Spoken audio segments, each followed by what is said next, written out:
नमस्कार दोस्तों, बहुत बहुत स्वागत है हमारे यूट्यूब चैनल पे। आशा करता हूँ सब अच्छे होंगे। 11:21 है और निफ्टी बैंक गैप अप खुल के मार्केट ऊपर गया है और गैप अप खुल के ऊपर जाके कंसोलिडेशन कर रहा है। और यहीं पे अगर हम सेंसेक्स की देखें तो सेंसेक्स मार्केट खुल के ऊपर कंटिन्यू नीचे आ रहा है और निफ्टी 50 भी अगर हम देखें तो निफ्टी 50 भी कंटिन्यू खुल के नीचे आ रहा है। बट सेंसेक्स निफ्टी बैंक नीचे नहीं गिर रहा है, ऊपर खुल के मार्केट कंसोलिडेशन कर रहा है। मतलब सेंसेक्स और निफ्टी 50 तो गिर रहा है लेकिन निफ्टी बैंक को कोई नीचे गिरने से रोक रहा है।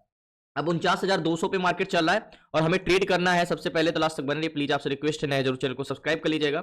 11:30 बज चुके हैं, जाहिर सी बात है थोड़ा सा मोमेंटम छोड़ चुका है बट तो सबसे पहले निफ्टी बैंक में ट्रेड करने के लिए हमें ऑप्शन चेन देखना होगा। तो बैंक निफ्टी को हम लगाते हैं। बैंक निफ्टी में डाटा मोस्ट इंपॉर्टेंट होता है। प्राइस एक्शन एक वे है चलने के लिए कि हमें किस वे से चलना है और डाटा एड डायरेक्शन है। अगर आपको निफ्टी बैंक की डायरेक्शन पकड़ना है तो जब तक आप ऑप्शन चेन नहीं समझोगे आपको डायरेक्शन पकड़ में नहीं आ सकता।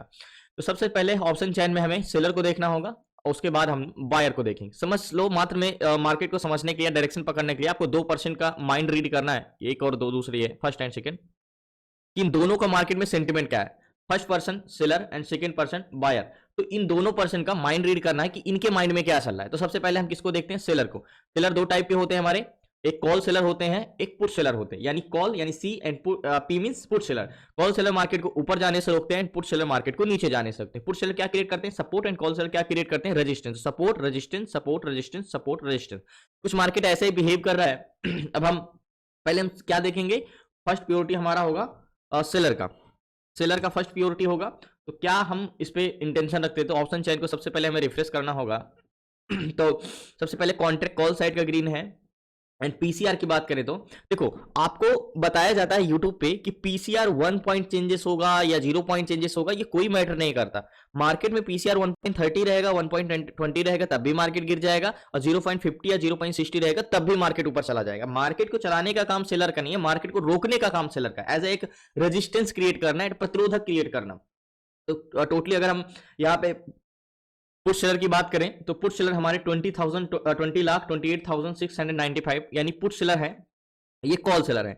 हमें दो लोगों को समझना है, ये सेलर का डाटा है, ये बायर का डाटा है। ओके, तो पुट सेलर हमारे 20,28,695 है, 20,28,695 है, ये हमारे पुट सेलर है। इनको डिवाइड करेंगे कॉल सेलर से जो कि 34,35,415 है, 34,35,415। अब यहां पे हमें ये चीज अच्छे से समझ में आ रहा है कि 20 लाख लोग क्या कर रहे हैं? मार्केट को नीचे जाने से रोकने वाले की संख्या है 20 लोगों को, और 34 लाख कॉल सेलर है जो मार्केट को ऊपर जाने से रोकते हैं। यानी रेजिस्टेंस पे लोग काफी ज्यादा सेलर हावी है कंपेरिजन टू पुट सेलर यहां पे, क्योंकि 34 लाख कॉल सेलर हैं और 20 लाख पुट सेलर हैं। अगर हम दोनों की इक्वल करेंगे तो पीसीआर तो 0.59 का पीसीआर है। यानी याद होगा कल का ही पीसीआर हमारा 0.59 का पीसीआर आया है। अब मार्केट में हमें ये 0.59 का जो पीसीआर है ये बढ़ रहा है कि घट रहा है? अब मार्केट में समझने के लिए, कभी याद होगा मैंने कल आपको क्लासेस में बताया कि अगर मार्केट ऊपर जा रहा हो और वहां से नीचे आने लगा हो, बट अगर डाटा चल रहा हो और वो ऐसे ही चल रहा हो, तो इन दोनों के बीच में क्रॉस का चिन्ह बन जाएगा। तो ऐसे सिचुएशन में मार्केट का रिवर्सल तय होता है। यहाँ पे हम बैंक निफ्टी का पीसीआर देखेंगे। कहां का मेन पीसीआर है? जब से मार्केट कंसोलिडेशन कर रहा है उस टाइम से सेलर का क्या इंटेंशन। अभी हमें क्या दिखा?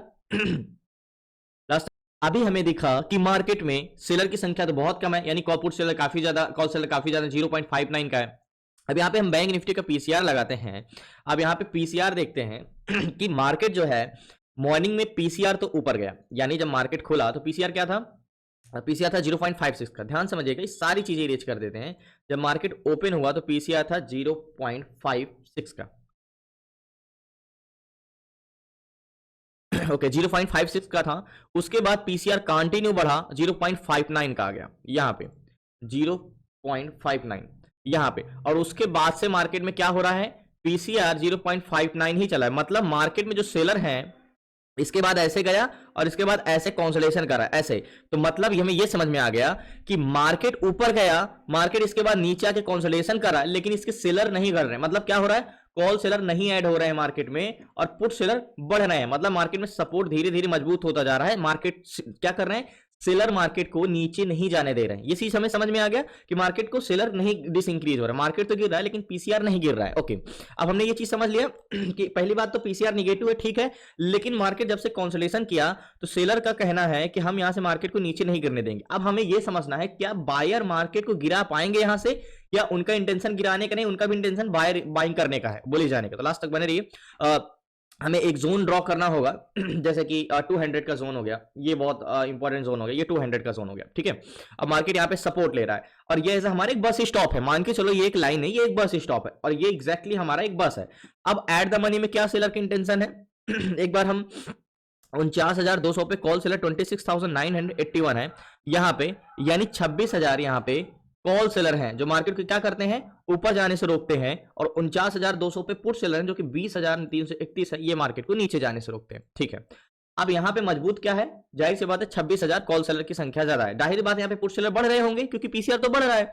अब हमारा कॉन्ट्रैक्ट कॉल साइड का ग्रीन है। अब हम बात करते हैं किसका, सेलर का। तो हमने सेंटीमेंट समझ लिया कि सेलर का कुछ खास नेगेटिव नहीं। अब हम किसका देखेंगे, दूसरा पॉइंट बायर का। हमने पहले सेलर का तो सेंटीमेंट समझा, अब हम बायर का सेंटीमेंट समझते हैं तो सबसे पहले हम बायर को एट द मनी में समझेंगे। तो बायर 49,200 पे 1,98,310 ये कॉल बायर है। 49,200 पे ये क्या है, ये कॉल बायर है जो मार्केट को बुलिश जाने के लिए एज अ पैसेंजर का काम है ये बैठे हुए हैं यहाँ पे बाइंग करके खरीद रहे हैं, और यहीं पे 49,200 पे पुट बायर 1,98,924। मतलब दोनों साइड के जो पैसेंजर हैं सेम है, वॉल्यूम दोनों साइड का 98,924, यानी वॉल्यूम जो है कॉल साइड का भी उतना है और पुट साइड का भी उतना ही है। तो ऐसे में क्या समझ में आता है कि मार्केट में यहाँ पे 50% चांसेस है नीचे जाने के लिए और 50% चांसेस है ऊपर जाने के लिए, मतलब मार्केट में दोनों साइड का मोमेंटम सेम है। अब हमें यहाँ पे ओवरऑल सीपीआर ही इंपॉर्टेंट करता है, जाहिर सी बात है मार्केट की स्ट्रेंथ पहचानना है। तो हम एक बार इसको रिफ्रेश करते हैं और सीपीआर निकालते हैं कि कॉल बायर तो कॉल बायर 47,959 यानी 43 लाख कॉल बायर है, 33 लाख पुट बायर है। तो 43 लाख माइनस क्या है 33 लाख इक्वल करेंगे तो 10 लाख यहाँ पे सीपीआर, यानी ओवरऑल सीपीआर जो मार्केट में हमारा सीपीआर प्लस 10, यानी ओवरऑल मार्केट में जो वॉल्यूम है वो कॉल साइड का 10 लाख ज्यादा है, ठीक है। अब हम ये समझे मार्केट में कि पीसीआर भी नहीं गिर रहा है यहां से, एट द मनी में यहां पे बायर तो सेम है, मतलब स्ट्रेंथ नहीं है, ओवरऑल वॉल्यूम कॉल साइड का ज्यादा है 43 लाख और पूरा का पूरा कॉन्ट्रैक्ट भी ग्रीन है। अब हमें एक पॉइंट समझना है, देखो मार्केट किससे चलता है, आपकी फैमिली किससे चलती है, मेंबर से। आपके फैमिली मेंबर जो है उनकी इनकम से चलती है, जैसे उनकी इनकम होगा आपका फैमिली का स्टेटस वैसे होगा। Same to same Nifty bank किससे चलता है, इन स्टॉक से, क्योंकि स्टॉक एक समूह है, एक परिवार है। तो मेन जो निफ्टी बैंक किस पे डिपेंड होता है, एचडीएफसी बैंक, आईसीआई बैंक। तो एचडीएफसी बैंक को अगर हम सबसे पहले देखते हैं कि क्या इंटेंशन है, एचडीएफसी बैंक कॉन्ट्रैक्ट किस साइड का ग्रीन है, कॉल साइड का ग्रीन है 26,000, 13,000, 46,000 एंड 88,000। तो HDFC bank same to same मैं आपको अगर एक्सप्लेन करूं एज अ थ्योरिटिकल, तो ये मैं बोल सकता हूं कि एचडीएफसी बैंक में स्ट्रेंथ बुलिश है, मतलब एचडीएफसी बैंक स्टॉक ऊपर जाना चाहता है बट उसको सेलर रोक रखे हैं, काफी ज्यादा वो कंसोलिडेशन कर सकता है।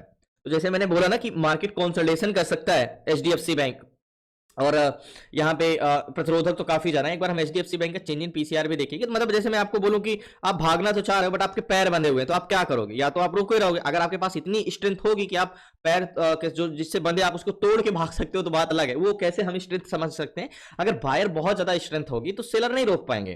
तो मेन एचडीएफसी बैंक है कि एचडीएफसी बैंक में स्ट्रेंथ बुलिश है बट पीसीआर नहीं बढ़ रहा है, पीसीआर गिर रहा है कंटिन्यू। तो मार्केट में क्या हो रहा है, देखो मार्केट वॉल्यूम बुलिश है, एचडीएफसी बैंक ऊपर जाना चाह रहा है बट ये काफी ज्यादा क्या कर रहा है, कंसोलिडेशन। मैंने आपको क्लासेस में सेम टू सेम यही चीज बताया कि एचडीएफसी बैंक अगर हम चार्ट लगाते हैं तो देखो ये इसका मैंने चार्ट नहीं देखा बट क्या मैंने बोला कि ये कंसोलिडेशन कर रहा होगा और जाना ऊपर चाह रहा है, सेम एचडीएफसी बैंक ये। तो मार्केट में इसकी खास कोई बेरिश स्ट्रेंथ रहने वाली नहीं है, बट एचडीएफसी बैंक का पीसीआर एग्जैक्टली हम ऐसे देखें तो ये देखो मार्केट क्या है, ऊपर जाना चाह रहा है लेकिन उसको काफी ज्यादा, इसको हम कंसोलिडेशन बोलेंगे, बेरिश नहीं बोलेंगे। तो मार्केट एचडीएफसी बैंक का भी पीसीआर गिर रहा है। तो मेन चीज तो सेलर अगर बहुत ज्यादा प्रतिरोधक है, जाहिर सी बात आज एक्सपायरी है, अगर सेलर रोक के रखेंगे नहीं जाने देंगे तो मार्केट क्या है, बेरिश ट्रेड अगर हम लेंगे तो बहुत बड़ी स्ट्रेंथ रहने वाली नहीं है।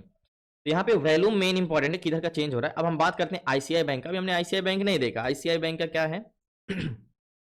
कॉन्ट्रैक्ट ग्रीन है 18,000, 10,000, 22,000, 31,000, इसमें भी स्ट्रेंथ तो बोली सर कॉन्ट्रैक्ट भी ग्रीन है। अब यही डिपेंड करता है कि इसका पीसीआर बढ़ रहा है कि घट रहा है, आईसीआई बैंक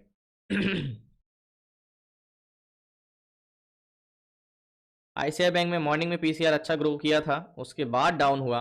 तो मैं आपको ये बता दूं कि मार्केट जो फॉल कर रहा है वो बायर नहीं फॉल करा रहे। जैसे मैंने आपको फर्स्ट टाइम ये चीज बोला कि मार्केट में हमें दो लोगों का सेंटिमेंट यानी दो लोगों का माइंड रीड करना है। तो हमने ये समझा कि सेलर जो है मार्केट में वो मार्केट को नीचे दबाना चाह रहे हैं कि मार्केट ऊपर नहीं जाना चाहिए, नीचे सपोर्ट कोई कुछ भी नहीं कर रहे हैं ठीक है। और जो बायर है वो मार्केट को ट्रेवल कराना चाहते हैं ऊपर, मार्केट को बुलिश ले जाना चाह रहे हैं तो लास्ट तक बने रहिए। जैसे हम एक बार इंडिया विक्स भी देख लेते हैं। मैंने जैसे बोला ना कि हमें बेरिस अगर मार्केट में जाओगे तो बहुत स्ट्रेंथ नहीं है। यूएस मार्केट तो काफी ज्यादा पॉजिटिव है एंड इंडिया विक्स स्टार्टिंग में तो गिरा था, उसके बाद पॉजिटिव हो रहा है 15.30 था, लास्ट तक बने रही। तो फाइनली मैं एक इस पे रिस्क लूंगा कॉल साइड का ट्रेड, लेकिन टारगेट मैंने बोला ना कंसोलिडेशन जरूर करेगा ये, तो 49,300 का टारगेट पॉइंट रहेगा मेरा। तो लास्ट तक बने मैं इस पे ट्रेड लेता हूँ कॉल साइड का। सो फाइनली निफ्टी बैंक में मैंने 3 लॉट लिया है और काफी इन द मनी लिया है, 49,000 का सी लिया है, टोटल 3 लॉट लिया है। बाइंग प्राइस मेरी 902 की है, अभी 908 चल रहा है और टारगेट पॉइंट में ज्यादा नहीं, एग्जैक्टली 300 का टारगेट रखूंगा, यानी 60 पॉइंट का टारगेट, एग्जैक्टली ये पॉइंट का। अब मैंने ट्रेड क्यों लिया, क्योंकि एचडीएफसी बैंक में क्या है मार्केट जैसे मैंने बोला ना कि नीचे की इसकी स्ट्रेंथ नहीं है, ये मार्केट बेरिश नहीं जाने वाला, क्योंकि मार्केट को ट्रेवल कराने का काम बायर का है, सेलर का नहीं है। तो एग्जैक्टली टारगेट पॉइंट मेरा ये है और यहाँ पे, और जैसे मैंने बोला ना कि मार्केट जो है वो बुलिश जाना चाह रहा है लेकिन सेलर नहीं जाने दे रहे, तो सेलर नहीं जाने देंगे, सेलर अगर मजबूत भी हो जाएंगे तो मार्केट क्या करेगा, कंसोलिडेशन करेगा। तो या मार्केट कंसोलिडेशन करेगा या तो ऊपर जाएगा, सेम यही है। मैंने एग्जैक्टली मुझे यहाँ पे पिक कर लेना चाहिए था, बट एक बार सीपीआर देख लेंगे तो थोड़ा सा कॉन्फिडेंस तो आएगा। जैसे मैंने बोला ना आईसीआई बैंक हो या एचडीएफसी बैंक, दोनों में स्ट्रेंथ बुलिश है। तो मार्केट जब ऐसे स्ट्रेंथ वाला स्टॉक रहता है तो कभी भी नीचे भी जा रहा होता है तो हल्का सपोर्ट पाके वो बाउंस बैक करता है। तो भले मैं ये नहीं कहता कि मार्केट बहुत ऊपर जाएगा, लेकिन अगर ये अच्छा सपोर्ट लेगा तो बाउंस बैक करेगा, अच्छा सपोर्ट लेगा तो बाउंस बैक करेगा सेम ऐसे ही है। और जो हमने ट्रेड लिया एग्जैक्टली अभी 916 चल रहा है, 902 की बाइंग है।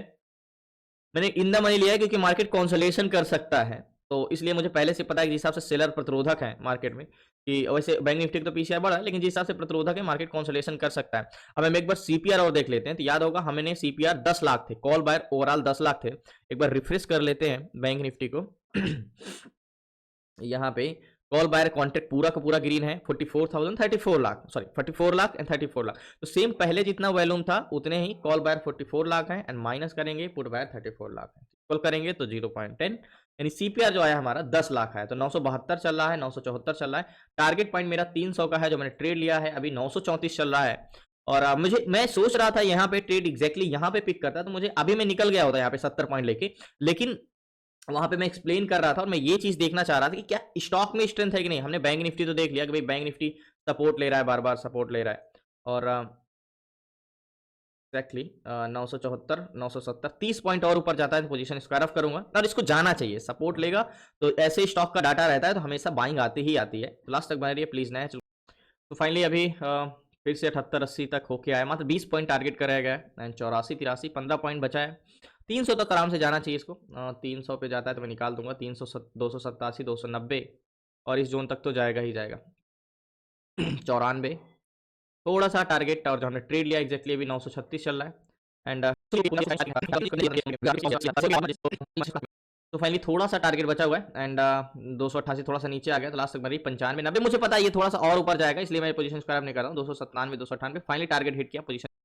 सो फाइनली निफ्टी बैंक में मैंने पोजीशन स्क्वायर ऑफ कर दिया 945 के प्राइस में और 947 चल रहा है एंड मैंने पोजीशन स्क्वायर ऑफ कर दिया यहाँ पे एग्जैक्टली 49,000 का सी लिया था। वैसे ही छोटा आपको जरूर लग रहा है, अभी 950 पहुंच गया एग्जैक्टली। अगर आप देखोगे तो बाइंग प्राइस हमारी 902 की थी और हमने टोटल 43 पॉइंट का टारगेट लिया। और यहाँ पे, और जैसे मैंने बोला ना कि मार्केट क्या है, हमारा सेलर का इंटेंशन नेगेटिव है, सेलर रोक रहे हैं। तो सेलर अगर रोकेंगे तो कहाँ पे रोकेंगे, रेजिस्टेंस पे। तो रेजिस्टेंस इसको फिर से मार्केट को नीचे भेज देंगे कि भाई अब आपको ऊपर नहीं जाना। सेलर का हमारा काम, सेलर का काम है मार्केट को रोकना, ट्रेवल कराना बायर का काम है। तो हमेशा जो ट्रेड लिया जाता है सेलर के फेवर में नहीं लिया जाता, हमेशा बायर के फेवर में ट्रेड लिया जाता है। बट अगर सेलर बहुत ज्यादा मजबूत है, बायर कमजोर पड़ रहे हैं तो ट्रेड नहीं किया जाता। वहां पे सेलर अगर मजबूत होंगे तो क्या होगा, कंसोलिडेशन होगा, और बायर मजबूत होंगे तो क्या होगा, मार्केट मूवमेंट करेगा। तो आज सेलर जरूर पॉजिटिव है बट बायर भी 10 लाख, सीपीआर अगर आप देखोगे तो ओवरऑल सीपीआर 10 लाख का है। तो फाइनली सारी चीजें तो पॉजिटिव ही थी। जैसे मैंने बोला आपको एचडीएफसी बैंक और आईसीआई बैंक दोनों स्टॉक को मैंने बोला कि एचडीएफसी बैंक स्टॉक भले नेगेटिव है लेकिन ये क्या हो रहा है, ये पॉजिटिव हो रहा है और इसका स्ट्रेंथ भी बुलिश है। एग्जैक्टली ये देखो, ये अब मैंने यहीं से बाउंस बैक लिया क्योंकि बाउंस बैक ले सकता था। देखो एक चीज मैंने आपको क्लासेस में बताया है, कल ही बताया था कि जब तक आपको स्टॉक ऑप्शन चेन समझ में नहीं आ जाता, बैंक निफ्टी में ट्रेड नहीं कर सकते हो। आपको स्टॉक समझना ही पड़ेगा क्योंकि स्टॉक से इंडेक्स बनता है। अभी तो मार्केट और निकल गया, मैंने पोजीशन स्क्वायर ऑफ कर दिया। अब देखो मैंने आपको कल ही क्लास में पढ़ाया था कि अगर मार्केट जा रहा हो ऊपर, एग्जैक्टली मान के चलो ये एज एक मार्केट का लाइन है, निफ्टी ट्रेडर है और मार्केट खुला, मार्केट खुल के ऐसे ऊपर जा रहा है, ठीक है, ऐसे ऊपर गया, पीसीआर भी खुल के ऐसे ऊपर गया, ठीक है, एग्जैक्टली ऐसे। अब मार्केट क्या किया, यहां से मार्केट नीचे आने लगा ऐसे, बट मार्केट या तो ऊपर जाने लगा या तो फ्लैट होने लगा, कंसोलिडेशन करने लगा। और मार्केट का पीसीआर जो है मार्केट का नहीं गिर रहा है, लेकिन मार्केट नीचे गिर रहा है। तो मैंने बोला था ना कि वो जल्द से ही जल्द नीचे सपोर्ट लेके वापस ऊपर आ जाएगा ऐसे। ये सेम चीज मैंने आपको कल करके भी बताया था और क्लासेस में बताया था। तो सेम रूल्स यहाँ पे भी लागू हुआ कि हमने जब बैंक निफ्टी का पीसीआर देखा था कि बैंक निफ्टी तो गिर रहा था बट उसका पीसीआर नहीं गिर रहा था, यहाँ पे वो कंसोलिडेशन ही कर रहा था। एग्जैक्टली अभी भी मार्केट में सेम है, मार्केट में कितना ज्यादा रूम हो गया था, बीच में गैप हो गया था, यही चीज करना था।